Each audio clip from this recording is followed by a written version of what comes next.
Din hija x-xena f'Zebbuġ Road ħattart wara l-inċident tal-ħamis, il-karozza tal-kiri sal-ħadd filgħodu kienet għadha fil-binja abbandunata b'ammont ta' knaten fuqha u bl-istruttura f'periklu minħabba l-impatt tal-karozza. Fil-każ kienu involuti żewġ subien taħt l-età illi ddaħħlu l-isptar wara l-inċident li seħħ 3 ijiem ilu għal ħabta ta' 3:30 ta' filgħodu. Il-pulizija kkonfermaw min-naħa tagħhom li wieħed mit-tfal kien qed isuq il-karozza li għal xi raġuni tilfet il-kontroll. Il-vettura ħabtet mal-faċċata ta' din il-binja. It-tifel ta' 13-il sena kien ġie ċertifikat li sofra ġrieħi gravi waqt li dak ta' 16 sofra ġrieħi ħfief, tant illi ġie rilaxxat. It-tifel ieħor ta' 13 għadu l-isptar taħt osservazzjoni.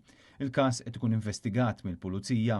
Sa issa għadu mhux ċar kif dawn is-subien irnexxielhom jieħdu l-vettura u jsuqu.